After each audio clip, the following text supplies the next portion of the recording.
Baru 2, Bu. Oh, baru 2. Oke, belum 3 maksudnya ya. Oke, jadi kelas hari ini silakan saudara belajar dengan Kang Gandhi ya. Kita akan belajar banyak, jadi manfaatkan waktu ini untuk bertanya ya, karena Kang Gandhi ini banyak di pengalaman di lapangannya gitu ya. Jadi silakan bertanya, jangan malu-malu gitu ya. Dan sebelum mengawali tentunya silakan nih Kang Gandhi diperkenalkan diri dulu biar yang lain agak cair nih ya. Tapi mohon maaf ya, nanti Ibu nggak akan join terus nih Kang Gandhi ya. Jadi nanti silahkan saja manfaatkan waktunya ini supaya bermanfaat bagi adik-adik di kelas 3 TPPG. Ya, kelas 3 tuh jadi semester 5 mereka sekarang. Gitu. Jadi buat yang lainnya nih info sedikit aja, Kang Gandhi dulu bimbingan Ibu tugas akhirnya gitu. Bangga banget nih sekarang bisa berbagi dengan yang lain. Silakan Kang Gandhi, nanti Ibu akan langsung meninggalkan Zoom room-nya karena akan ada seminar PKL yang harus Ibu ikuti ya. Baik, terima kasih. Silakan simak ya penjelasannya Kang Gandhi. Ibu tinggalkan dulu ya. Mohon maaf Bu, nanti tolong dipindahin ke saya hostnya biar saya bisa sharing file. Oh gitu. Ini ada di siapa ya hostnya? Udah di itu Bu, udah diizinkan untuk share screen. Udah ya? Oke. Udah, Pak. Jangan lupa Pujiarti recordnya ya.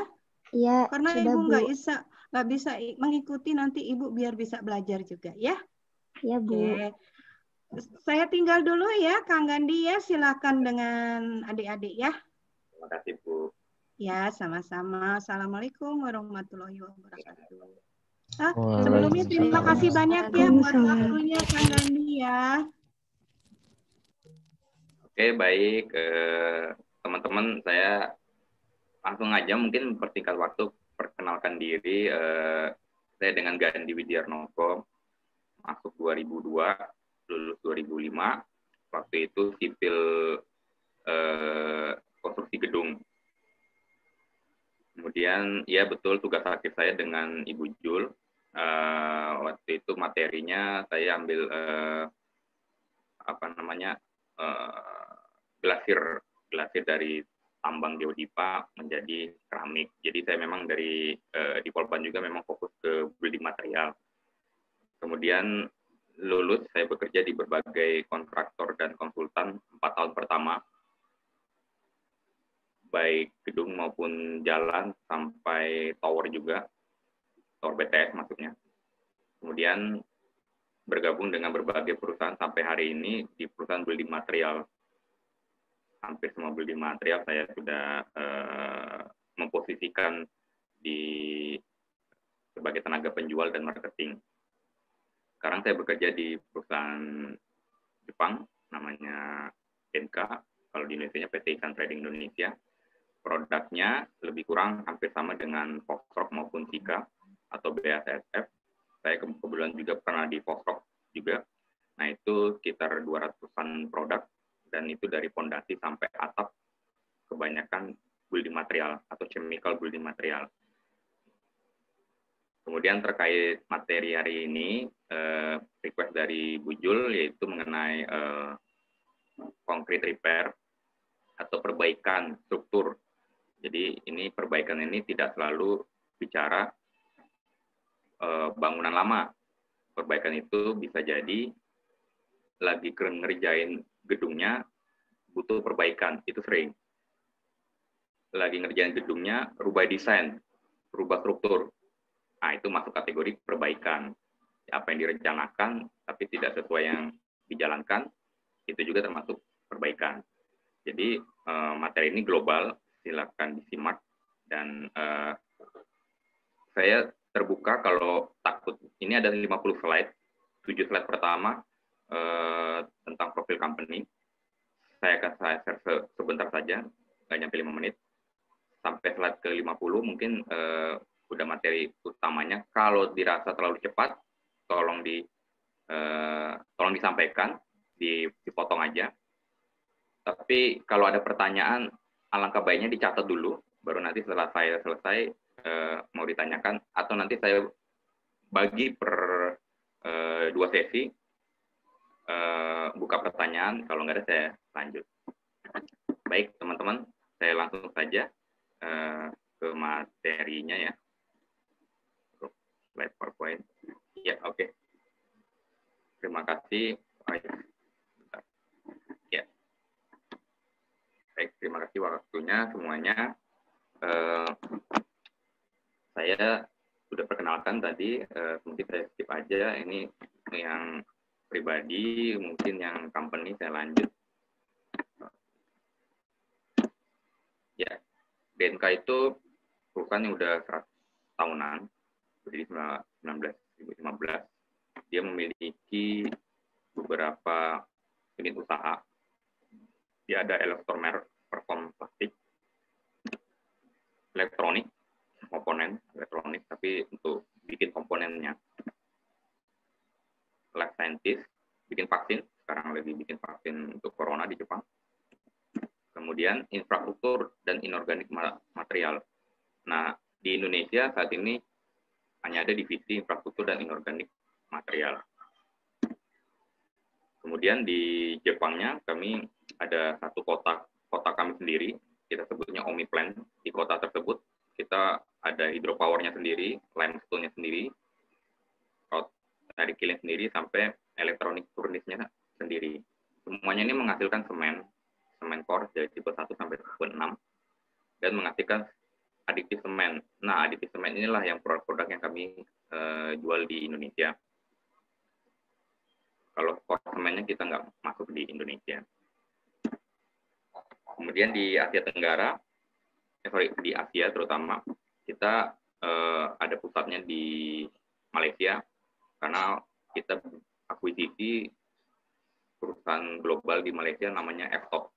F-Top ini kita beli, kita akuisisi, otomatis di Indonesia mengikuti, dan kita menggunakan nama PT Ihsan Trading Indonesia.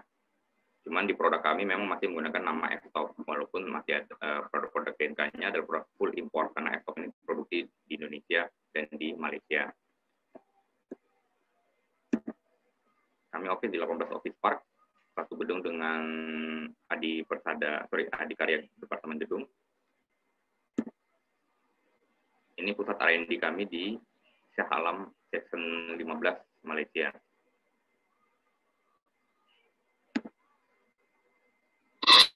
Saya langsung masuk ke materi. Ini ada beberapa suaranya. Oke. Saya coba terjemahkan dalam bahasa Indonesia materi ini. Tapi kalau ada bahasa Inggrisnya ya harap dimaklumi juga karena master file-nya dari bahasa Inggris. Oke, pertama kerusakan pada beton ya. Beton itu entah kita bicara beton pada gedung atau beton pada infrastruktur. Itu biasanya 4 case-nya, yaitu honeycomb, kropos, spalling atau broken, korosif. Itu biasanya di dermaga, sama retak paling umum. Hampir semua case ini muncul. Apa aja tuh untuk honeycomb? Nah, lebih kurang seperti ini. Ini kategorinya honeycomb. Banyak faktor juga. Mulai susut terlalu cepat, terjadi campurannya yang tidak, mix-desainnya tidak tepat, vibratornya tidak merata, dan lain sebagainya. Ini bisa di-repair dengan, kalau di kami namanya F-Top patching. Jadi kita patching. Bahasa sederhananya kita teplokin lagi, gitu. Kita tutupin. Cuman dia harus ada lem betonnya. Nanti penjelasannya di berikutnya.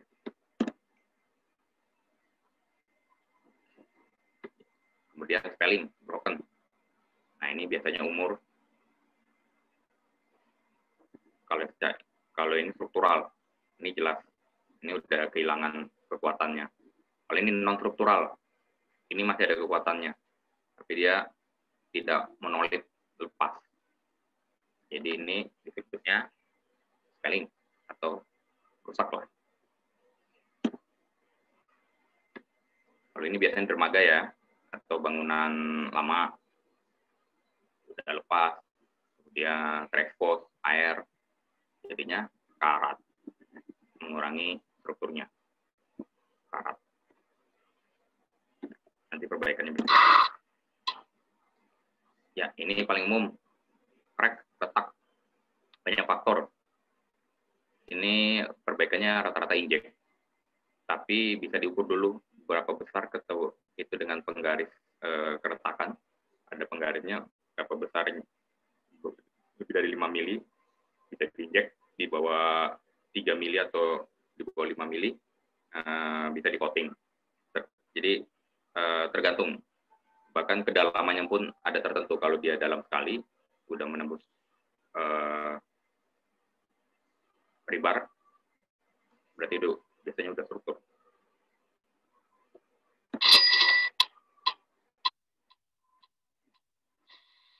Dari permasalahan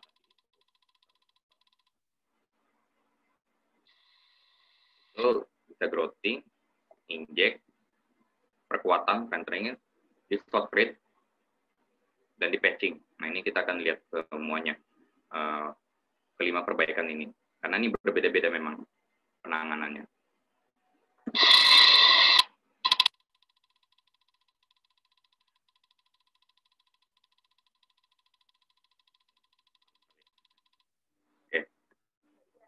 Pertimbangan dan perbaikan. Pertama tentu kondisi lapangan, jadi survei sangat penting ya. Sifat-sifat betonnya. Kekuatan beton diartikan harus lebih kuat dari beton yang diperbaiki. Jadi kalau kita nanti groutingnya sebenarnya lebih di atas beton existing. Jadi cari yang dia K250, ya kalau bisa groutingnya pakai K300. Mengeliminasi masalah yang timbul pada beton existing. Kemudian cara aplikasi yang mudah pasti ya, karena kita orang sipil ya, kita mencari solusi yang efektif dan efisien. Kemudian waktu pelaksanaan perbaikan, aktivitas di area yang diperbaiki. Jadi diperhatikan juga area nanti akan diperbaiki dan harus dipikirkan gimana kita bisa mengeksekusinya dengan baik. Nah, ini flowchart. Ini mungkin bisa disimpan, bisa di print screen, atau nanti saya bagikan filenya. Karena flowchart ini penting. Pada saat kita survei, apa sih yang terjadi, kita lihat. Jadi kemungkinan terbesar memang 3 faktornya. Spelling tadi, rusak struktur atau enggak. Kemudian, apakah cuma ke sana retaknya, retak rambut atau retak sampai ke struktur, atau sampai ke rebar. Nah, kalau ini penurunan kapasitas biasanya salah, lagi ngerjain salah, atau bangunannya udah lama, terus alih fungsi, merubah code design. Nah, tentu perbaikannya berbeda, repair metodenya berbeda. Ini dengan perkuatan. Kalau ini rata-rata biasanya diinjek atau di coating aja. Nah, pada saat cek lokasi, biasanya analisanya itu visual. Ini visual, lihat dengan mata aja. Oh, keretakan. Ini kerusakannya retak rambut dan sebagainya. Kalau ini strengthening test, hammer test atau jackhammer, mutu beton. Jadi biasanya lainnya ke sini, penurunan kapasitas. Jadi hammer. Nah, kalau ini chloride dan carbonation test, itu tadi ya, yang kalau dia korosif. Jadi ini flowchart-nya rata-rata. Umumnya orang menganalisa kenapa perlu diperbaiki strukturnya.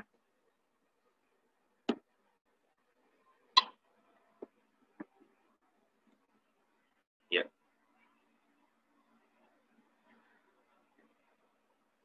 Pemakaian material yang tidak tepat bisa terjadi umum. Ini bisa terjadi, sangat bisa terjadi, terutama di proyek yang lagi jalan. Ini concrete existing.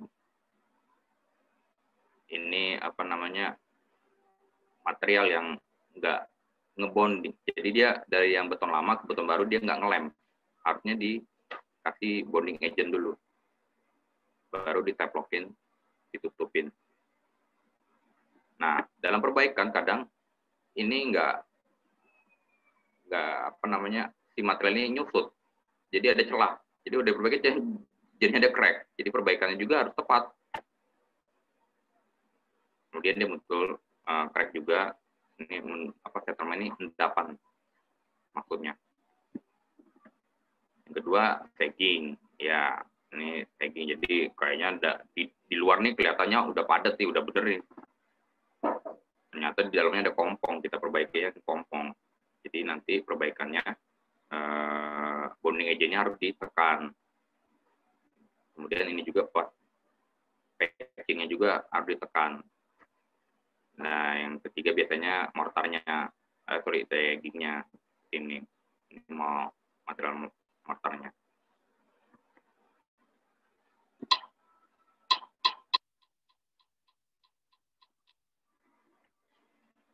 Baik, saya masuk ke kriteria material grouting ya. Mungkin kemarin di presentasi saya udah ada, kalau ada yang ikut, mungkin udah tahu ya perbedaan grouting dengan semen. Jadi grouting itu memang sudah instan posisinya dibanding semen. Jadi biasanya itu udah ada pasir, udah ada semennya sendiri, aditifnya tinggal dicampur air. Jadi dia tidak menyusut. Kalau grouting itu tidak mengalami sagging apabila diaplikasikan pada daerah vertikal. Pada walaupun daerah vertikal yang ke atas dinding atau kolom, dia tidak sagging, tidak jatuh. Dia udah dikasih anti saggingnya. Itu karakter grouting. Tampilannya seperti semen memang.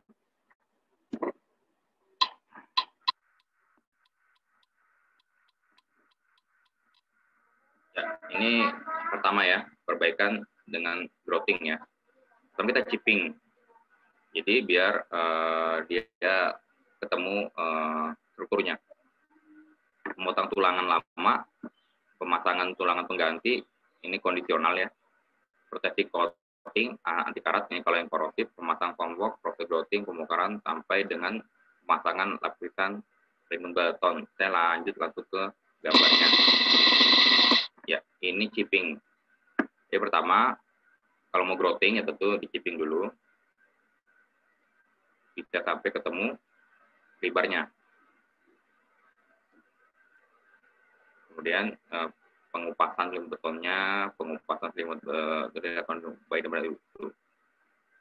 dipastikan hal tersebut, dan pembersihan dengan jet water, kompresor air. Lalu kita di ini biar dia debu-debunya juga rontok semua. Nah, ini lebih kurang di infrastruktur pekerjaan chippingnya. Jadi nggak apa-apa ya, saya share yang infrastruktur, mungkin bisa hampir sama lah polanya dengan yang di gedung. Ini mau kita perbaiki, biasanya di dermaga ya, bagian bawah kita chipping. Ya, kita sampai ketemu beton yang masih benar-benar bagus. Nah, biasanya udah ketemu rebar kadang yang bagusnya. Oke. Kemudian ini kita buang ya.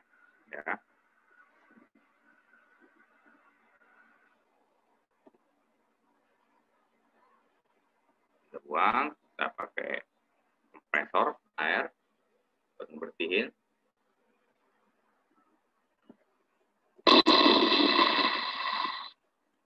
Ya, kalau tulangannya ada yang hilang, copot dan atau rusak, kita ganti, kita pasang manual tulangan yang baru. Atau ini dia di bagian bawah, kita kasih wire mesh lagi. kalau ini di kolom, tapi di bagian terluarnya, biasanya ini naikin mutunya juga. Kita jacketing lagi. Kalau ini mungkin ada yang putus, kita tambah dulu.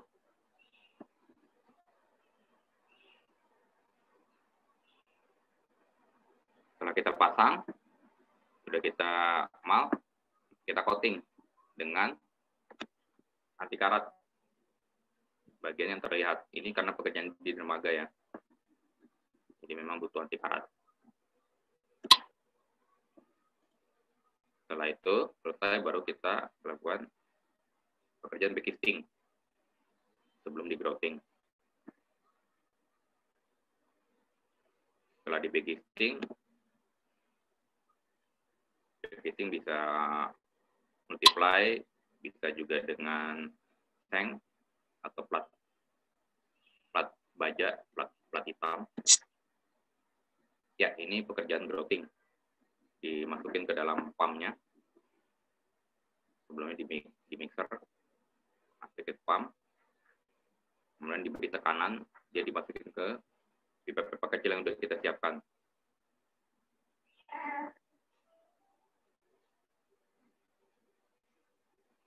Untuk ngaduk grouting minimal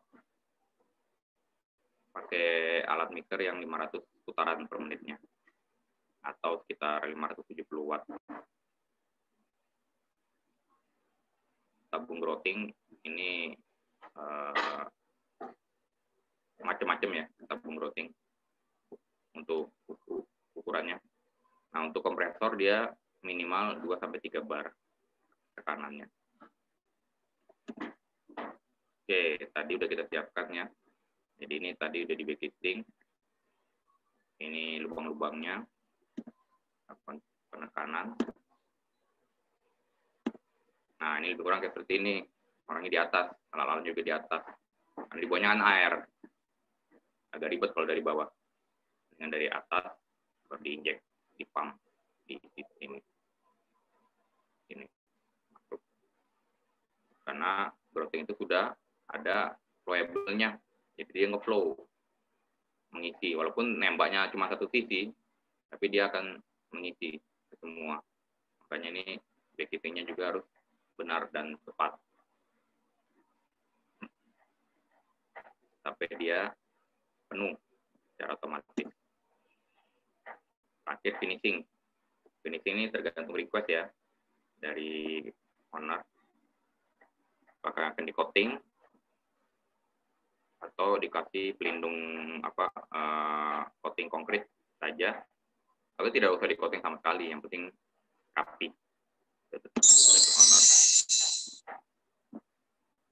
Setelah itu kita bongkar ya, tadi juga dengan lapisan coating.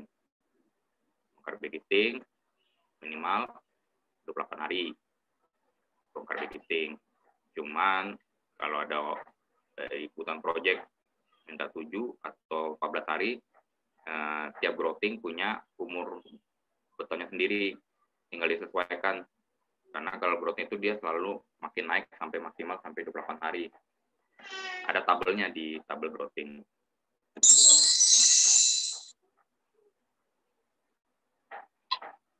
Oke. Mungkin ada pertanyaan dulu yang untuk grouting tadi. Saya buka dulu pertanyaan sebelum saya masuk ke grouting inject. Ya, silakan.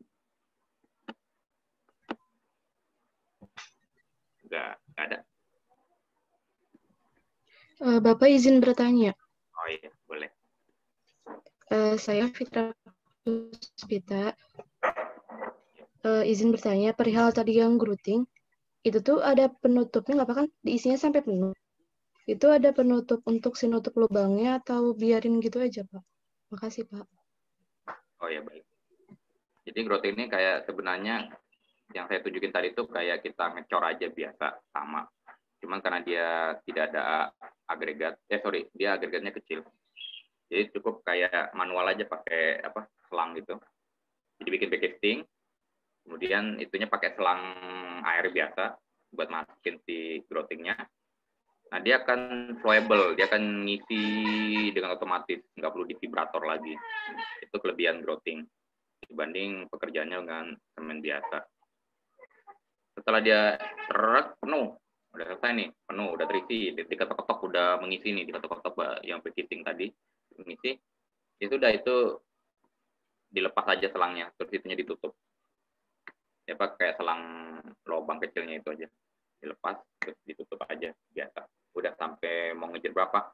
Kalau MPA-nya di tabelnya dikatakan, kan growthing macam-macam, ada yang sampai 50 MPA, atau kali 500-an, ada sampai 70, 90 pun ada 90 MPA, itu udah ke 1000 gitu kan. Nah itu tinggal umurnya mau berapa, dia juga berdasarkan harinya. Ada 1 hari, dia udah ngejar berapa, 7 hari. Nah, kalau proyeknya bilang, oh saya trafficnya tinggi, traffic saya tinggi, jadi saya paling nggak buka backcasting ya jangan lama-lama, jangan sampai 28 hari, saya bukanya paling nggak 7 hari katanya, atau 1 hari. Itu udah kita lihat tabelnya, tabel growthingnya itu kan beda-beda.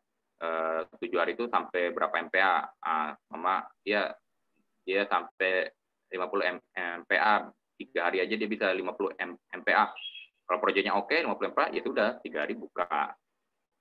Nah, udah dibuka, itu dia sebenarnya masih terjadi perkerasan atau kekuatannya masih berjalan walaupun backcastingnya udah kita buka. Jadi memang kalau growthing ini variannya kan banyak. Sebaiknya dari awal ditentukan dulu. Pada kita analisis ditentukan ownernya maunya gimana, mau ngejar MPA berapa di berapa hari, itu penting, jangan sampai salah. Kalau salah sayang banget gitu, beli growthing udah mahal-mahal, tapi kita nggak di awal nggak sepakat gitu. Nah itu ditentukan. Kalau setelah itu ditentukan baru kita order growthing, saya mau yang tipe yang 70 MPA yang bisa dapat 7 hari atau 14 hari gitu. Nah itu mempengaruhi performa growthing. Ya mungkin demikian dari Fitra ya. Iya Pak, makasih Pak. Silakan, ada lagi? Kalau nggak ada, saya lanjut ke injeksi. Ada, saya mau bertanya Pak. Boleh, silakan. Perkenalkan, nama saya Irsyad Trinanda Pak. Kan tadi dijelaskan pada proses perbaikannya ada itu Pak, yang membuka selimut beton itu Pak, yang nanti dikasih water jet biar bersih gitu ya Pak ya. Kan secara tidak langsung kan itu betonnya nggak ada lagi ya Pak ya, soalnya kan dibuka. Terus kan kekuatannya itu berkurang Pak. Untuk sebelum melakukan itu, apakah perlu dikasih penahan dulu Pak, kayak sejenis perancah gitu Pak, atau gimana Pak? Seperti itu Pak. Baik, terima kasih Kang Irsyad. Jadi pada saat kita survei, kita tuh biasanya dipanggil ownernya tuh, beton saya udah lama, beton saya apakah terjadi deformasi, penurunan? Oh enggak, tapi udah rompal. Oh ya sudah, nggak ada masalah. Jadi tidak perlu pakai penyangga. Tapi kalau terjadi deformasi, seperti contoh, saya terakhir itu Menara Bidakara, itu kan bangunan lama sebenarnya, yang suka dipakai pilpres untuk debat pilpres itu. Nah itu bangunan strukturnya udah lama dan saat ini terjadi pada kolom tertentu terjadi deformasi, artinya dia retakannya tuh membesar sepanjang waktu.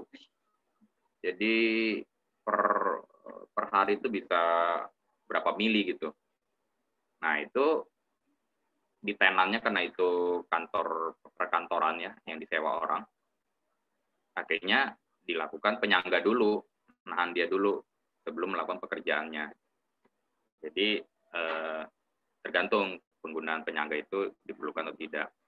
Kalau tadi di gambar itu di struktur, di jembatan, jembatan rata-rata traffic masih jalan.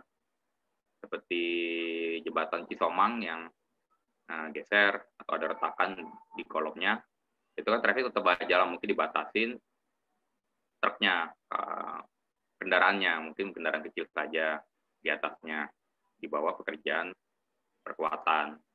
Jadi kalau untuk pekerjaan pendukungnya itu memang tergantung masing-masing kondisi struktur tersebut. Demikian mungkin bisa saya sampaikan. Baik Pak, terima kasih Pak. Ya. Izin bertanya. Ya, silakan Kang. Nama Ajri. Saya mau bertanya tentang honeycomb yang sarang tawon. Pak, tadi terlihat dari gambar kayak ada ruang pori-pori gitu. Terus Bapak sempat menyinggung juga tentang beton yang lama gitu, sama ya maksudnya kondisi bangunan lama. Nah, kalau misalnya kita baru mengetahui masalah tersebut, honeycomb yang ada pori-pori tersebut, tapi setelah kesini gitu, nah itu gimana sih Pak perbaikannya? Tadi saya kurang nangkep Pak. Baik. Terima kasih. Nah, kalau kayaknya sih di slide berikutnya ada khusus untuk yang honeycomb. Tapi nggak apa-apa, saya kasih gambar kasar dulu. Jadi kalau ketemu honeycomb, terus aplikasinya bagaimana? Kita kasih lem beton dulu pertama. Jadi kita kasih bonding agent, disebutnya bonding agent atau lem beton. The bonding agent tuh kayak apa ya? Kayak cairan di kuas aja, kayak kuas, kayak air warna putih. Biasanya warna putih umumnya. Itu berbagai macam brand, kami juga pun punya. Kemudian setelah di strukturnya di kuas sudah selesai, nah kuasnya sambil ditekan biar dia nyerap ke dalam ini, ke dalam pori-porinya si honeycomb. Sudah selesai, baru di patching. Di patching itu dia ada material khusus, material patching. Terus pertanyaannya, kenapa saya harus patching? Kenapa saya nggak pakai semen biasa aja, saya teflokin? Ya tentu berbeda. Kalau patching itu dia punya anti sagging tadi, dia nggak jatuh, nggak apa namanya, nggak mudah jatuh. Jadi kalau mau patching honeycombnya di langit-langit tuh dia bisa. Tapi patching ada dua, ada yang bisa di langit-langit, biasanya dia nggak membutuhkan kekuatan tertentu karena kuat itu kan ada di atas. Tapi ada patching yang untuk di lantai, rokoknya di lantai. Loh, kenapa dibedain antara patching langit dengan yang patchingnya di lantai? Karena patching lantai itu pasti akan ditekan, betul nggak? Secara struktur kan pasti akan ditekan. Akan ada pekerjaan di atas, akan ada orang jalan, mobil, dan lain sebagainya. Makanya patching di lantai dia berbeda karena ada kekuatan lagi, ada adiktif untuk dia ngejar strengthening. Dia ngejar kuat tekannya. Tapi patching langit-langit minimal dia nggak jatuh. Dan dia tidak mengejar kekuatan karena tidak ada yang ngebebanin langit. Yang ada ngebebanin itu dari atasnya.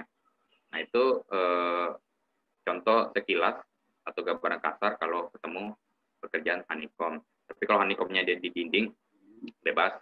Maksudnya di kolom ya. Tadi di kolom itu bisa yang pakai yang langit-langit atau bisa yang pakai buat yang di lantai. Yang patching cuma ada dua. Oke, mungkin itu dari saya, Kang. Baik Pak, makasih. Pak, izin bertanya. Ya, Kang Dani. Nama Danimar. Izin bertanya mengenai growting. Untuk growting tersendiri, mutu materialnya harus sama dengan material yang lainnya atau berbeda, Pak? Dan pengaruhnya apabila mutu growting lebih tinggi atau lebih rendah terhadap bagian yang lain gitu, Pak? Terima kasih. Terima kasih, Kang. Pertanyaan bagus ya. Jadi kalau saat ini kita untuk repair, jadi growting saat ini ada growting untuk repair, bukan karena growting untuk kebutuhan. Contoh growting untuk kebutuhan apa sih? Saya mau pasang dudukan alat berat kayak di pabrik tuh, mau pasang mesin berat. Nah itu butuh growting karena kebutuhannya. Nah berapa kekuatan yang dibutuhkan? Saya butuhnya K300. Berarti pakai yang K300. Kalau di bawah K300 mungkin sudah dihitung nih ya, sudah dihitung di bawah K300 dia nggak ketahan. Ya berarti efeknya tentu dia akan jatuh atau akan miring, si alatnya nggak level, dan sebagainya. Itu kalau growthing berdasarkan kebutuhan. Tapi kalau growthing karena kita mau repair, nah sekarang kita bicaranya di repair ya. Kalau growthing karena kita repair, tentu kita harus tahu sebelumnya mutu betonnya berapa. Nah, mutu beton itu ada dua. Ada mutu beton by design, ada mutu beton aktual di lapangan. Kalau mutu beton by design, oke, data yang diterima kita terima ya. Tapi ternyata itu bangunan 50 tahun lalu desainnya kan. Tentu mutu beton saat ini udah berubah. Nah, maka lakukan summer test. Nah, biasanya pasti dia turun tuh mutu betonnya. Kecuali bangunan Belanda lah, dia masih luar biasa itu. Desainnya berapa sampai sekarang tidak berubah sedikit pun, kadang nggak tahu campurannya apa zaman dulu. Nah, kalau sekarang ya, karena perkembangan dan kontraktornya banyak akal, jadi kadang sudah berapa tahun mutu beton itu berkurang. Nah, setelah kita mertes, ternyata mutu betonnya taruhlah di kan K300, sekarang dia udah ke 250. Nah, karena dia ke 250 dia turun, makanya kita butuh repair nih. Ya tentu kita balikin ke owner. Ini mau disamain ke 250 untuk repairnya, atau kita balikin ke awal. Awalnya ke 300. Kata owner, iya, saya mau dibalikin aja ke awal. Oke, kita kasih yang floating ke 300. Jadi kembali lagi by request. Kalau dia dikasih lebih dari yang saat ini berdiri, tentu akan lebih baik. Ada peningkatan kapasitasnya secara tidak langsung. Tapi dia monolit ya, jangan lupa tetap dikasih bonding agent. Bonding agent sangat penting. Karena dia untuk menyatukan monolit dengan yang lama dengan yang baru. Tapi kalau ternyata dia STC-nya ke 300, kita kasih ke 250, walaupun udah kita bonding agent, artinya keinginan kita atau goalnya kita tidak tercapai. Jadi khawatirnya kalau di bawah, itu akan menjadi sia-sia. Tujuannya kita growthing K300 agar mendapatkan mutu kuat tekan atau kuat tariknya di struktur tersebut dengan kebutuhan K300. Tapi kalau kita di bawah, sudah jelas dalam arti kata secara fisik akan terlihat satu mungkin retak, hanya di bawah ya, tidak sesuai yang ya, kita inginkan atau desain. Kemudian tidak monolit tadi, dia dengan beton lama dengan beton baru. Beton lamanya terlalu kuat, beton barunya lemah, jadi dia perlu kasih bonding agent karena ada tekanan merenggang, karena ini dia tidak monolit yang lama dengan yang baru. Merenggang, kalau dia udah merenggang tinggal nunggu waktu, mungkin copot, yang barunya copot. Apalagi kalau strukturnya jembatan ya, dia ada gelombang yang orang mobil tronton jalan berapa kali-kali, ratusan kali, ribuan kali. Itu mempercepat, beda dengan kalau di gedung kan, karena rata-rata cuma orang berjalan saja. Ya mungkin itu sih gambaran selintasnya yang bisa disampaikan. Baik Pak, terima kasih banyak. Ya, sama Kang. Oke, ada lagi? Kalau nggak ada saya lanjut ya. Sebentar.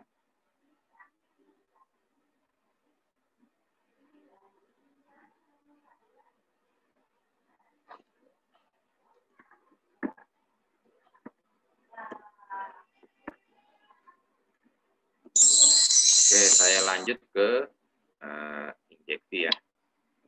Jadi ini perbaikan struktur dengan cara disuntik di strukturnya, kolomnya suntik kayak suntikan sapi kayaknya kalau kasarnya. Ya pertama metodenya kita marking dulu, kita install injeksinya, pasang pro atau packer, kami juga ada packernya. Pasang seal, injeksi dimulai dari titik yang terendah, kemudian di titiknya dicopot, dibersihin biar rapi aja dengan gerinda. Oke, nah lebih kurang pertama ini biasanya injek itu diretak.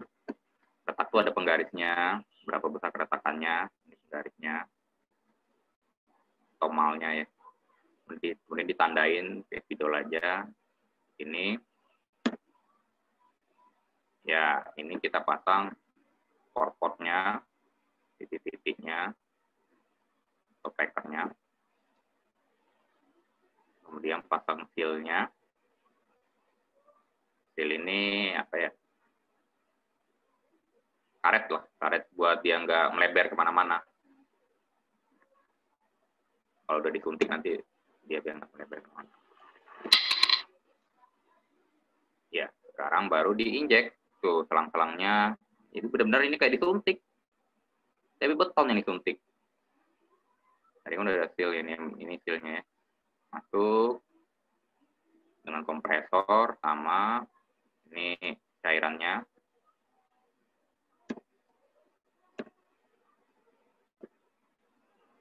Udah copot, terus digerinda biar rapi. Ya, itulah injek. Simple kan? Nah, simple memang. Cuman yang jadi tantangan adalah injeksi itu kesepakatan. Injeksi itu kalau nanti ada pekerjaan, saya nggak tahu ya, teman-teman mudah-mudahan menjadi entrepreneur di sini, jadi kontraktor, punya kontraktor sendiri. Nah, dengan owner kalau injeksi berbeda. Injeksi itu dengan project owner itu sepakat berapa titik. Nah, jadi sepakati di awal. Tapi kalau owner bilang, pokoknya saya nggak mau tahu, pokoknya ini beres. Nah, itu kadang sulit. Kenapa? Kita injeksi ini, letaknya muncul lagi tempat lain. Nah, itu artinya muncul adendum. Kalau dia mau adendum, pekerjaan tambah. Kalau ownernya nggak mau, repot. Kita yang nanggung. Karena dia taunya, saya mau taunya beres, nggak ada retakan. Kadang retakan itu kita nggak bisa prediksi. Kita sebagai engineer atau kontraktor atau aplikator, kita memang benar-benar harus berpikir posisi kita, jangan sampai kita jadi tekor. Kita harus pikir, oke, kalau kayak gini, sepakat aja di awal kita survei bareng, ada berapa titik, 20 titik, 100 titik, oke, tanda tangan. Baru kami mau lakukan pekerjaan. Nggak ada perlu adendum, karena kita hitung per titiknya. Bukan kita hitung per betonnya jadi mulus. Gitu. Ini termasuk injek pada waterproofing, hampir serupa. Itu sih saran saya pekerja injek. Simple, tapi jangan sampai tekor. Ini intinya itu. Oke, injek ada yang mau tanya, silakan.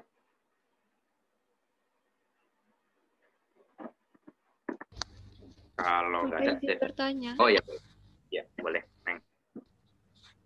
Kalau nama Mila, kalau misalkan untuk menentuin portnya itu gimana ya Pak? Berdasarkan retak yang besar atau yang tadi sesuai perjanjian yang tadi?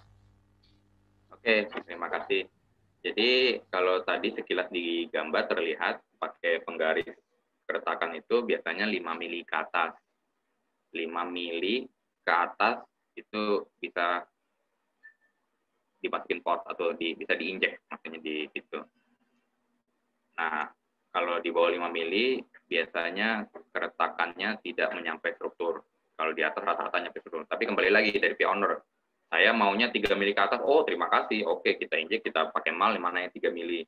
Habis itu kita sampaikan nih yang 3 mili ke atas nih, sekian banyak, titik-titiknya udah kita marking nih, kita hitung bersama, oh ya, oke. Tapi kalau dibilang, udahlah yang standar aja, yang 5 mili ke atas, ya sudah, kita bareng-bareng sama dia, kita survei bareng, kita pakai penggaris nih, yang 5 milinya Pak ya, ini 5 mili, kita sampaikan sekian titik, harga per titiknya sekian, oke, sepakat nggak? Nah, tapi kalau masih ada perdebatan jumlah titiknya dan lain sebagainya, sebaiknya jangan mengiyakan, maksudnya karena jumlah titik itu sangat menentukan baik segi harga dalam penentuan kita harga maupun dalam nanti pelaksanaan di lapangan. Jadi harus benar-benar sepakat dulu. Nah, kembali ke port tadi, kalau standarnya biasanya 5 mili. Demikian, Neng.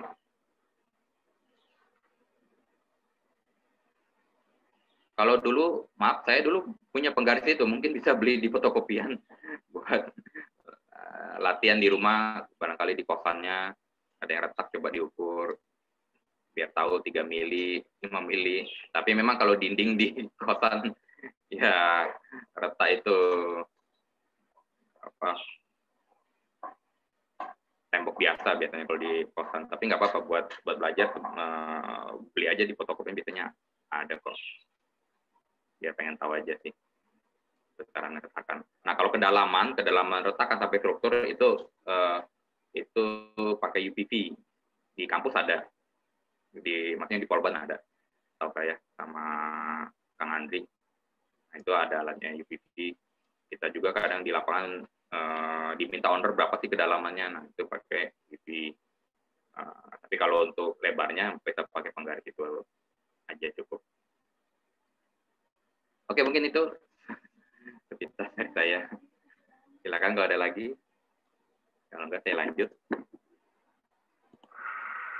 Oke, saya lanjut ke slide berikutnya. Injek, paham ya? Ya, ini perkuatan dengan carbon fiber atau carbon plat. Waktu presentasi saya di PKL kemarin ada yang ikut, ini hampir sama tapi ini pintasnya aja materinya.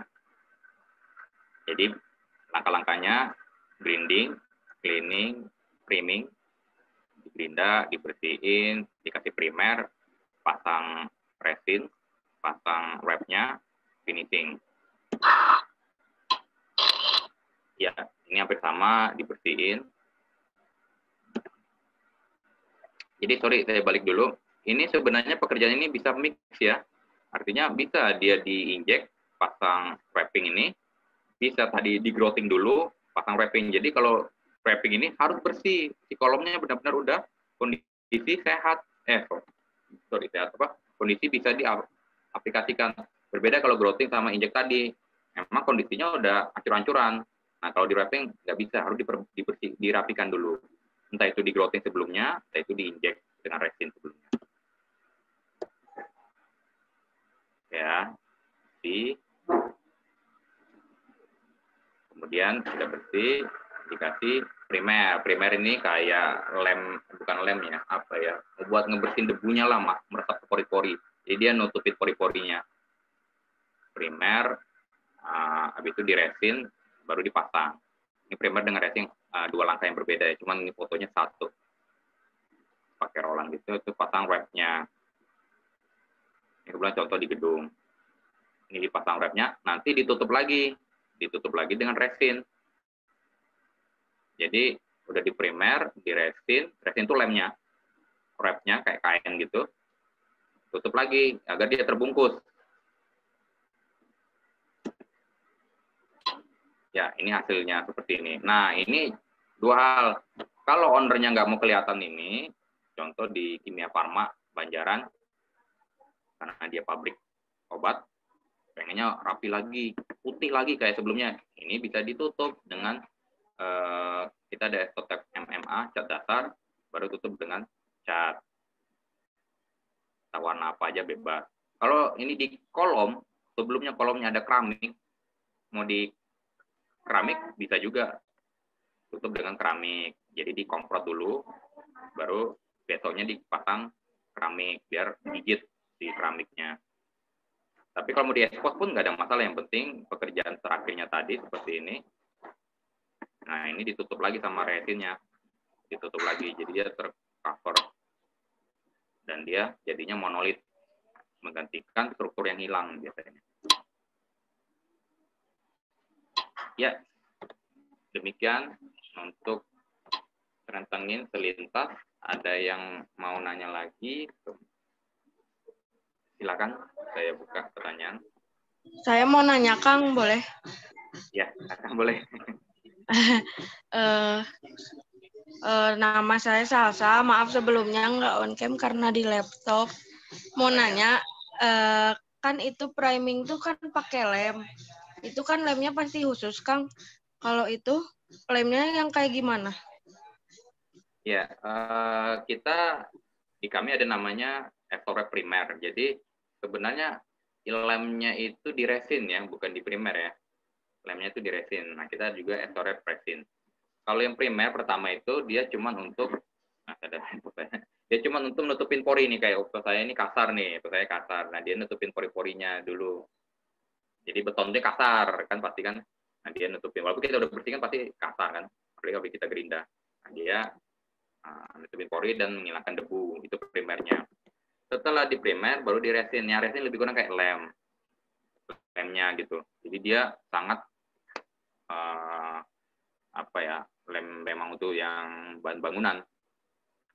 Kemudian setelah di roll, dikasih resin, dipasanglah wrapnya. Nah, wrapnya jangan telanjang, bagian sini jangan telanjang, tutup lagi dengan resin tadi atau lemnya. Setelah dia keringnya itu hitungan jam. Kalau di bagian luar kayak tadi lagi kerja di luar kan banyak angin tuh, hitungannya jam itu. Kalau kerjanya di bawah water tank kan di bawah tanah tuh, nggak kena cahaya matahari kadang-kadang kerjanya, itu bisa 1 hari lah dia keringnya. Setelah dia kering itu akan luar biasa kerasnya. Jadi kalau udah kering nyatu dengan wrap itu kita sebutnya komposit, udah jadi komposit si materialnya. Itu udah luar biasa sekali kekuatannya kalau ditarik. Kalau udah komposit ditarik itu bisa 4.900 MPa kuat tariknya. Jadi kalau mau pakai alat tes tariknya setelah dia monolit itu sampai 4.900 MPa. Nah, kenapa wrap itu menarik atau sangat baik dilakukan di balok maupun plat dibanding di kolom? Ada yang bisa jawab nggak? Ini sekalian aja nih pertanyaan. Kenapa wrap itu kayak contoh tadi kebanyakan di balok maupun di plat? Nggak ada. Oke, saya bantu ya jawabnya. Saya jawab aja. Karena dia sifatnya sama dengan balok. Dia kuat terhadap tarik, tapi dia lemah terhadap tekan. Jadi kalau perbaikan struktur kolom, balok, atau plat, yang paling efektif dan efisien memang dengan wrap. Tapi dia terbatas, karena dia biasanya cocok untuk di balok. Jadi itu tambahan dari saya buat adik-adik, kalau ke depannya ada pekerjaan perbaikan struktur ya. Struktur dari kata bukan kosmetiknya, artinya bukan dia kena spelling atau apa. Benar-benar strukturnya tuh salah desain, biasa, atau kontraktornya kurang besi. Nah, ini cocok banget. Barangnya udah jadi, istilahnya dia curang nih, besinya kurang. Nah, kan nggak mungkin kita bongkar kolom, kita tanam besinya, nggak mungkin. Nah, pakai ini. Yang mungkin itu dari saya buat Neng Salsa tadi mungkin udah kejawab ya, yang soal lemnya tadi. Oh iya, makasih banyak, ya, Pak. Ya. Oke, ada yang mau tanya lagi? Yang lain? Terkait dengan rendering.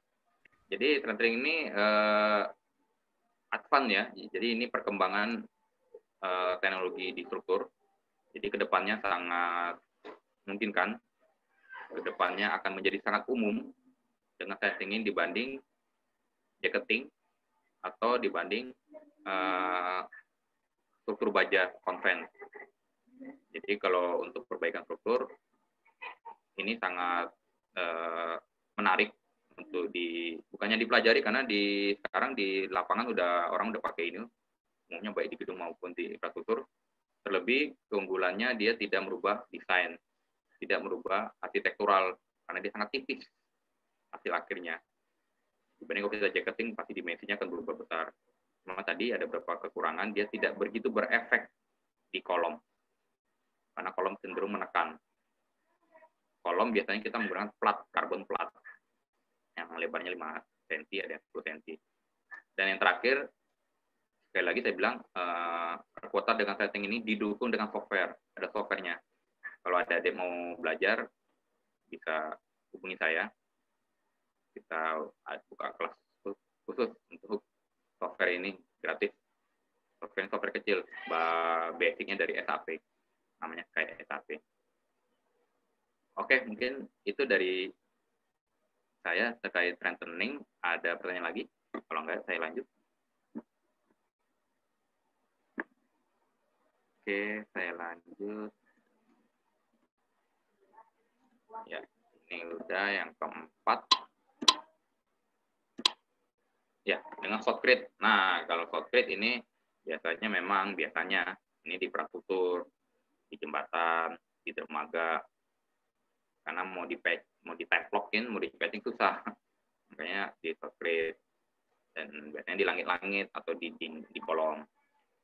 Tidak banyak perbedaan dari sebelumnya, pekerjaannya kayak pekerjaan routing, kita betul tadi sudah kita gerinda dan sebagainya, cuman pada saat aplikasinya jangan lupa bonding agent-nya tetap diperlukan. Pada saat aplikasinya kita ditembak. Nah, mungkin ini finishing-nya ya, tapi kalau kita patching, kulit patch itu kita taplock itu sulit karena di langit-langit, kayak di shotcrete. Di kolom pun bisa, di shotcrete itu lebih mudah. Dia nggak jatuh ya, nggak sagging. Setelah di shotcrete dia nggak sagging. Itu materialnya berbeda lagi. Jadi bukan routing, walaupun serupa kita ada namanya material shotcrete dari DNK. Atau pekerjaan di tunnel, sekarang lagi rame. Ke depan juga mungkin banyak pekerjaan tunnel. Teman-teman di sipil nanti, walaupun tidak mendalami tunnel, tapi paling nggak tahu, karena nanti kita nggak tahu kita dapat pekerjaannya itu apakah di gedung, apakah di infra atau di tunnel. Seperti saya sipil gedung, saya pekerjaan pertama saya di jalan Banda Aceh Lamno 1 tahun setelah tsunami. Ya, adanya itu pekerjaan ya saya terima dan kita kerjanya di jalan yang saya nggak begitu paham waktu itu. Kemudian saya kerja di tower BTS, ya sedikit banyak paham secara struktur, tapi secara material berbeda sekali.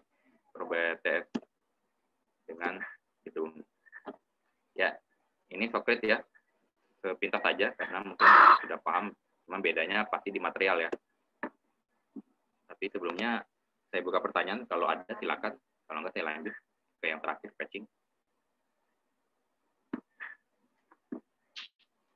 Nah, pertanyaan ya, shotcrete ini alatnya sewa kebanyakan, banyak tempat bersewanya karena dengan pregannya menggunakannya umum.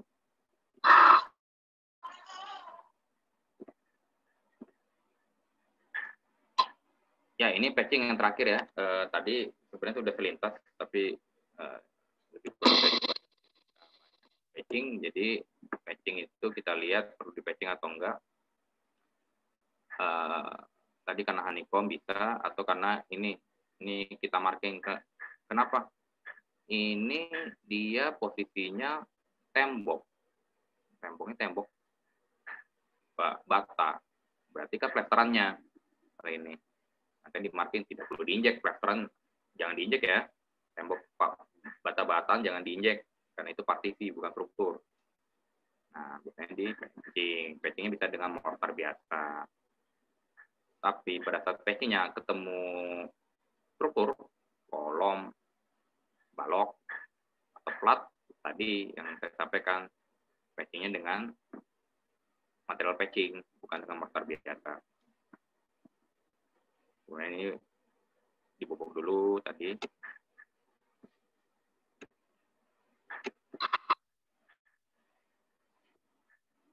Nah, ini setelah dibobok, ini struktur nih, ini struktur kita bobok, nah ini kita kasih bonding agent tetap, bonding agent, baru kita patching aja.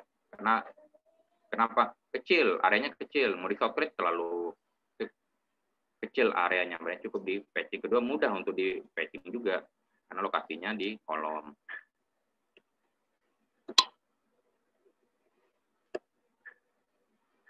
Ini alat mixernya,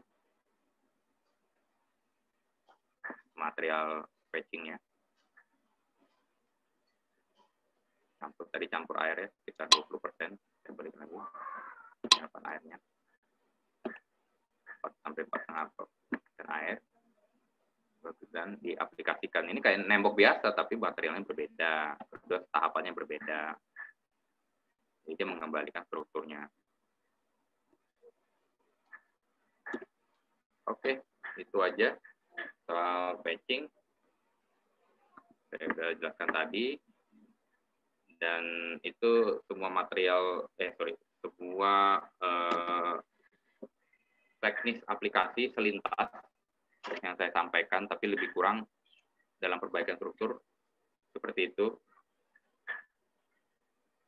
Silakan, saya masih buka pertanyaan secara keseluruhan. Silakan, ada kalau ada yang mau ditanyakan. Bapak Cynthia mau bertanya. Ya, silakan ya. Maaf Pak, suaranya terdengar nggak?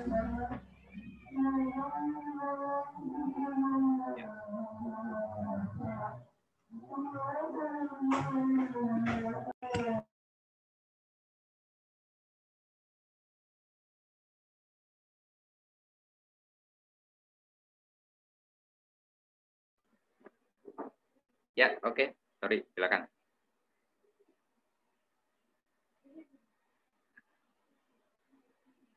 Sebelumnya maaf ya Pak kalau misalnya suaranya ada yang lain, soalnya tetangga saya lagi ada syukuran. Jadi Cynthia mau nanya Pak, kalau misalnya cara investigasi, misalnya tuh ada suatu kolom tuh, kita tuh tahu sebenarnya kolom ini teh di dalamnya tuh ada honeycomb-nya. Nah, tapi di luarnya mah kayak baik-baik aja gitu. Itu tuh cara menginvestigasi misalnya tuh kalau kolom atau balok atau apapun itu bermasalah itu tuh kayak gimana Pak? Terima kasih Pak. Ya, terima kasih.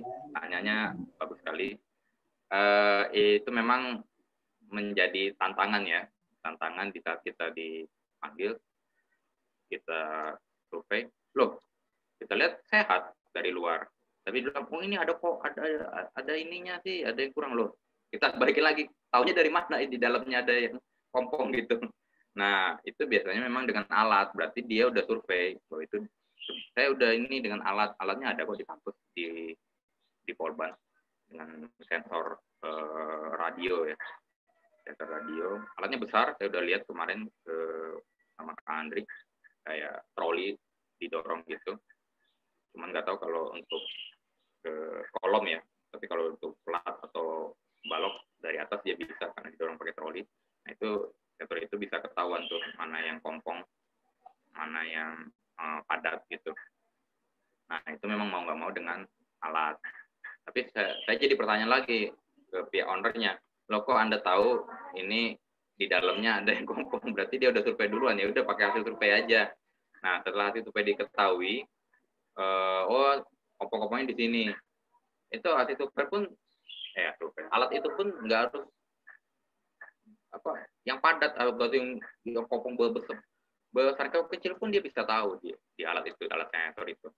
Nah, tinggal sepakat mau yang mana yang mau di growing dengan owner yang besar sebesar apa, yang kecil sekecil apa.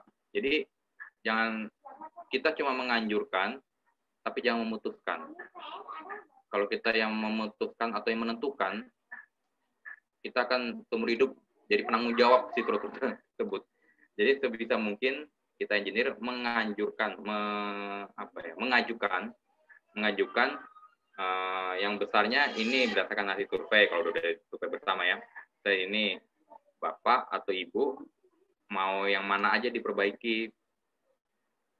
Terus ditanya balik, oh menurut Anda yang lebih paham mana saja yang diperbaiki. Oh baru kita pakai dasar yang diameternya berapa, yang kompongnya berapa luas. Nah baru kita sampaikan ya minimal biasanya yang kompongnya sekian luas atau yang berapa kali berapa. Nah itu bisa kita anjurkan, tapi tetap mereka yang memutuskan, bukan kita yang memutuskan gitu. Nah setelah itu diketahui, setelah itu disepakatin, baru dilakukan pembukukan sampai area yang kompong tersebut. Jadi memang resikonya bagian luar yang bagus, otomatis kita harus bongkar, kita harus bobok, itu satu. Tapi kalau dia ternyata ada celah, dan celah itu menembus sampai ke kompongnya, dia ada celah menembus sampai, cukup diinjek saja, cukup dilakukan injeksi. Tapi itu agak sulit menentukan celah itu larinya ke si kompong itu gitu kan. Itu yang jadi tantangannya. Memang yang paling tepat adalah dibongkar di spot tersebut yang diperkirakan menuju ke kompong itu. Setelah kompong udah tercapai kompong, biasanya ketemu di rebar, oke, baru dilakukan pekerjaan tadi, yaitu growting. Kalau dia kecil, cukup di patching. Kecil itu berapa sih? Ya mungkin kedalaman tidak lebih dari 10 cm. Tidak lebih dari 10 cm, cukup di patching, di teplok tadi, di bob teplok. Tapi kalau lebih dari 10 cm, mungkin dibutuhkan backcasting. Berarti backcasting kecil aja, diinjek dengan backcasting. Udah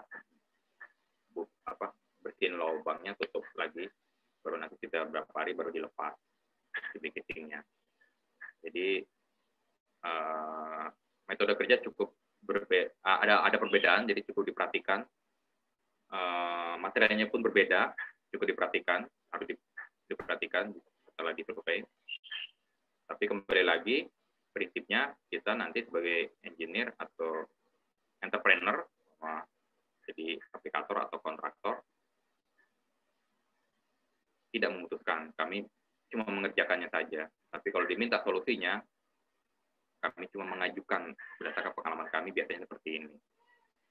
Ya, mungkin itu berdasarkan pengalaman saya juga di lapangan yang bisa saya sampaikan.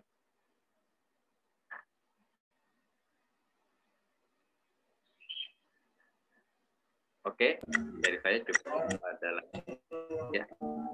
Terima kasih, Pak. Ya, sama-sama. Oke, ada lagi pertanyaan? Bapak izin bertanya. Oh iya, silakan. Nama saya Siva, Pak. Mau tanya, buat material di patchingnya sendiri itu harus ada kandungan apa gitu, Pak? Soalnya masih belum tahu gitu. Apa yang ngebedain buat di patching, materialnya apa aja sama yang lain gitu. Makasih, Pak. Oke, terima kasih. Pertama, patching, growting, quickset, shotcrete, itu saat ini di market itu sudah menjadi kayak semen mortar. Artinya sudah menjadi material instan di setiap brand. Berbeda kalau kita concrete in situ, kita yang melakukan mix design-nya kan. Kita menentukan mix design-nya berapa pas mau ngecor. Tapi kalau yang saya sebutkan tadi, itu sudah menjadi instan. Tiap brand punya ramuannya masing-masing. Ya mohon maaf, saya sendiri tidak dikasih tahu. Kalaupun tahu, saya tidak boleh mengasih tahu ramuannya. Jadi sekarang udah enak sih, tinggal beli tipe ini, campur air, ngecor, Pak Mas. Campur air patching, campur air growting. Jadi campurannya memang punya rahasia tiap company masing-masing. Memang berbeda dengan kalau kita mau ngecor. Ya mungkin itu aja, mungkin Siva ya, mungkin sedikit bisa saya sampaikan. Baik, Pak. Terima kasih. Oke, jadi saya tambahin lagi ya, saya sebenarnya berharap banget dari adik-adik semua atau teman-teman semua, berarti ada yang nanti lulus, kita tunjukin bahwa anak Polban itu bukan yang nyari kerja aja, tapi bisa entrepreneur. Walaupun saya yakin tidak semuanya nanti pasti mungkin akan bekerja. Nah, bekerja juga kan mungkin nggak jauh-jauh beda, biasanya masih idealis di industri yang serupa. Nah, paling nggak tahu pekerjaannya, tahu step-stepnya. Kemudian syukur-syukur kalau ada yang jadi entrepreneur, jadi aplikator, jadi kontraktor, karena saat ini dunia udah bebas ya, maksudnya secara global pekerjaan-pekerjaan atau kontraktor dari asing masuk. Kita juga berpeluang bekerja di luar, tapi sebagai entrepreneur, sebagai aplikator. Jadi teman-teman Polban inilah yang paling garis depannya yang begitu paham dibanding mungkin yang lulusan sarjana atau S1, karena mungkin lebih banyak teorinya. Kalau di Polban kan tentu lebih banyak prakteknya, atau paling enggak lebih banyak tahu aplikasinya. Jadi ini memang kesempatan banget, apalagi sekarang juga sudah banyak produk-produk yang instan. Jadi tinggal kasih air, ngecor, tinggal beli ke merek A, B, C, D yang ikuti spek. Jadi sekarang jauh lebih mudah, jauh lebih simple dibanding dulu. Kalau ada repair apa-apa, kalau nggak ada yang tanya lagi, mungkin saya bisa closing statement. Atau ada yang masih mau bertanya, silakan.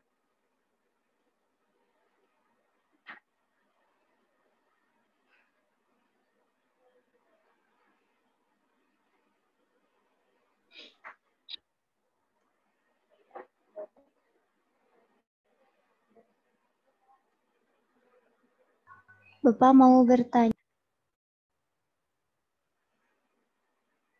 Ya, Neng Tapi Suci, agak mic-nya. Oh ya, oke. agak di luar dari pembahasan, boleh? Putus-putus. Mic-nya putus. Pertanyaannya agak di luar dari bahasan yang tadi, boleh nggak Pak? Ya, boleh, silakan. Iya kan Bapak dari Prodi Gedung. Bebas, pertanyaan bebas ini. Terus dari Prodi Gedung, terus pernah kerja di jalan gitu Pak. Itu teh ada apa sih? Ada bedanya atau gimana gitu Pak? Ada kesusahannya nggak Pak kerja di jalan?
Ya, halo semuanya. Mohon maaf saya jaringannya error barusan.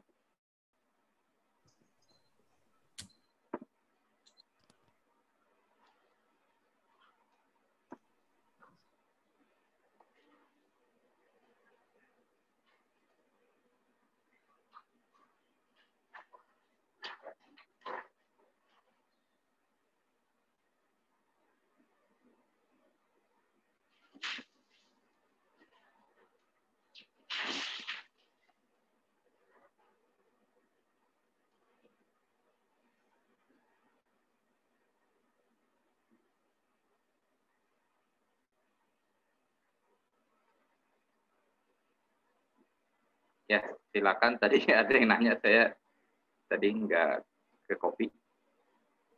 Iya Pak, saya mau nanya Pak. Ya, dengan Bapak kan Bapak dari Prodi Gedung, terus pernah kerja di jalan gitu Pak. Itu teh beda atau sama aja gitu Pak kerjanya teh, atau ada struggle-nya khusus atau gimana Pak? Kalau beda bidangnya gitu. Oke. Ya, ini jadi saya kasih tahu pengalaman saya juga dan teman-teman saya juga ya seangkatan. Jadi kita memang pada saat kuliah secara teori maupun praktek kuliah kita fokus di gedung. Saya dulu ya fokus di gedung. Tapi pada saat lulus adanya pekerjaan jalan dan itu harus ke Banda Aceh waktu itu. Saya join di konsultan LAPI ITB. Nah, di sana pekerjaan beda. Saya kuliah tidak tidak belajar jalan, tapi perjalanannya jalan. Tapi mereka tahu saya berbeda. Tapi prinsip dasarnya pasti sama. Sipil itu prinsip dasarnya sama, jenis pekerjaannya. Jadi produknya saja yang berbeda. Nah, buat teman-teman yang masih yang belum masuk ke dunia kerja saat ini harus apa ya? Bukan harus ya, maksudnya jangan terpaku dengan saat ini bidang studinya. Karena pada saat kita bekerja, kita benar-benar tidak bisa memilih sesuai dengan pekerjaan kita. Ini syukur masih di ilmu sipil ya. Amin-amin lah, Mama ada yang kerjanya yang jauh, Mama ke bank atau apa, sebenarnya di bank juga butuh orang sipil untuk asesmen bangunan, orang margin kredit juga butuh orang sipil. Tapi kalau bisa kan satu bidang ilmu, ya kalaupun nggak dapat satu bidang program studi, satu bidang ilmu sipil pun nggak apa. Tantangannya pasti 1 bulan pertama pasti banyak, saya bilang. Karena bingung, masuk dunia kerja, bukan yang selama ini saya pelajari. Nah, setelah 6 bulan, itu nyaman. Kenapa? Sudah tahu step-stepnya, kerjanya udah tahu apa dilakukan, permasalahannya itu lagi dilakukan. Setelah 1 tahun, biasanya udah bosen. Tapi proyek jarang. Kan? Ini proyek yang bertahun-tahun tuh jarang. Proyek rata sekarang makin lama makin cepat. Di 1 tahun, karena itu aja dia bosen. Nah, di dalam bekerja pun nanti, memang meng-upgrade diri. Saat ini mungkin belum menarik mau upgrade diri, karena yang penting lulus dulu. Yang penting korban lulus. IPK yang penting lulus aja lah. Nah, yang mau ngejar IPK silakan, tapi kalau nggak aja yang penting lulus dulu. Nah, nanti pada saat dunia kerja, mengupgrade diri. Jadi, jangan berhenti belajar. Jangan berhenti mengambil kursus-kursus. Kalau saya dulu ngambil kursus dulu, AutoCAD belum masuk mata kuliah. Ngambil kursus di luar, AutoCAD 2 dimensi, 3 dimensi. Dan mengambil desain interior 3 bulan. Ambil kerja itu, ambil kelasnya. Kemudian saya ngambil apa namanya?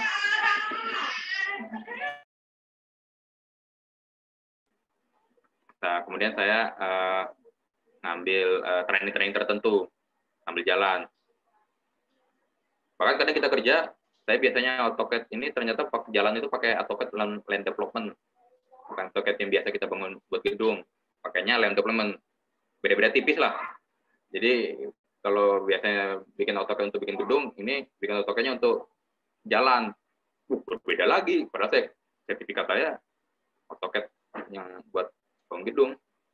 Jadi itu udah akhirnya gitu belajar aja. Jadi pada saat kerja pun itu adalah bagian belajar. Kalau baru lulus, ya mohon maaf, saya jujur aja, jangan fokus ke gaji lah. Anggap aja Anda sekolah dibayar kalau baru lulus. Anda sekolah dibayar, banyak belajar kali, habis itu tinggal nunggu waktu, uang akan ngejar Anda. Banyak company akan cari Anda, percaya. Dan usahakan saya bilang, fokus di bidang tertentu. Kalau saya, 4 tahun pertama saya masih ngacak-ngacak. Konsultan ini belum dapat fokusnya. Tiap orang bisa berbeda-beda. Akhirnya saya dapat fokus di building material. Dan kebetulan saya tugas lagi memang di building material. Itu udah sampai sekarang, total saya udah 15 tahun kerja. Saya pokoknya di building material aja. Jadi kalau ada tahun pekerjaan, ya tahun pekerjaan yang building material. Dan itu menjadi expert otomatis. Menjadi expert otomatis. Tapi tetap jangan lupa, tetap belajar, ambil kursus, ambil training. Syukur-syukur bisa ambil kuliah lagi, ambil S2, ini D3 ya. Ya. Ambil D4, ambil S2.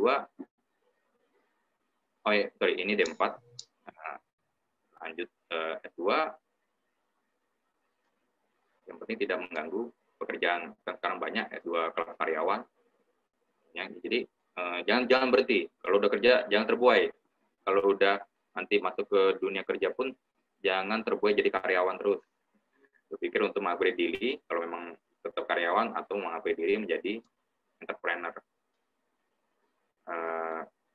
Ya mungkin itu dari saya buat teman-teman nanti kalau udah lulus D4 jangan lupa tetap mengupgrade CV. Itu aja sih. Terima kasih.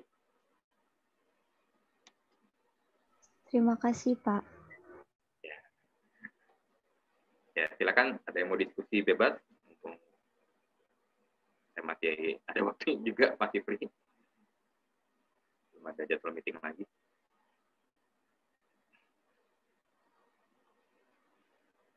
Oke, kalau nggak ada,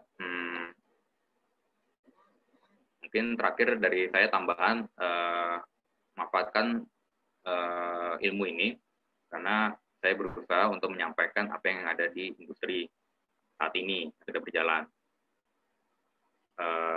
Kemudian ini best practice-nya lah. Ini yang paling cepat yang bisa saya sampaikan. Lebih kurang hampir sama di lapangan, cuma suasananya saja berbeda. Jadi kalau nanti apalagi D4, artinya dianggap cukup sangat mumpuni lah, bukan lagi cukup, sangat mumpuni untuk mengetahui permasalahan di struktur. Jadi kalau ada pekerjaan atau ada permasalahan di proyek, jangan takut untuk survei, untuk lihat permasalahannya apa. Jangan takut mentang-mentang kita baru lulus, jangan takut, karena kita punya link yang sangat luas. Dosen-dosen kita juga cukup ternama di Jakarta. Dosen Polban cukup punya nama, jadi bisa konsultasi. Ada teman saya juga sekelas, sekarang dia doktor, teman sekelas di Polban, karena dia dokter di Memtek UI. Dia cukup ternama untuk perbaikan struktur di Jakarta, terutama gedung-gedung hotel yang lama. Jadi jangan takut, kita lulusan Polban eksistensinya di Jakarta atau di Indonesia cukup diperhitungkan. Banyak networking, kita bisa diskusi, bisa tanya saya kapan aja, bisa kontak saya di slide terakhir saya dan nomor WA saya. Tetap upgrade diri, tetap menjadi yang terdepan di perbaikan struktur, karena boleh saya bilang tidak ada kampus lain yang bisa untuk fokus di bagian ini. Kebanyakan mereka teori, jadi kita mungkin kita tunjukin bahwa kita tidak hanya teori, tapi benar-benar kita bisa mengaplikasikan. Dan yang terakhir, tantangannya tentu di alat peralatan. Sekarang nggak usah beli, kampus terutama Polban cukup lengkap, saya bilang. Boleh dibilang sangat lengkap. Bisa sewa ke Kang Andri, ada semua, mau tes apa. Bahkan kalau nggak mau jadi kontraktor, nggak jadi aplikator, mungkin ada yang mau jadi konsultan. Kalau ada yang mau diminta survei, tinggal sewa di kampus, tinggal lakukan survei, dan survei itu ada price-nya, ada nilainya, ada harganya. Jangan mau survei gratis. Jadi bilang kalau survei ada price-nya aja, itu bisa jadi pendapatan tersendiri. Apalagi nanti pada saat mengaplikasikannya. Jadi itu saja mungkin dari saya, harapan saya sangat besar kepada adik-adik atau teman-teman nanti setelah lulus, kalau tidak menjadi entrepreneur, paling nggak tahu mengawasi pekerjaan, tahu solusi, siapa tahu jadi building manager yang bangunannya mungkin sudah lama atau ada renovasi dan lain sebagainya, sehingga tahu apa yang harus dilakukan dengan tepat dan cepat, produktif, efektif dan efisien. Karena goalnya sipil itu efektif dan efisien. Oke, terima kasih dari saya, itu aja. Saya kembalikan lagi ke Neng Puji ya. Silakan. Bapak boleh minta di screenshot dulu sebentar buat dokumentasi.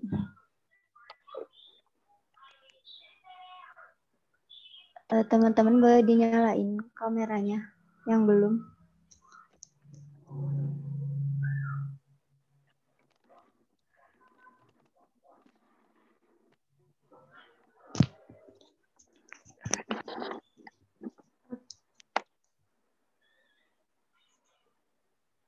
Satu, dua, tiga. Baik, sekali lagi. 1, 2, 3. Udah, Pak. Terima kasih, Pak. Oke, terima kasih semuanya. Assalamualaikum Terima kasih, warahmatullahi Pak. wabarakatuh. Terima kasih, Pak. Terima kasih, Pak. Terima kasih, Pak. Terima kasih, Pak.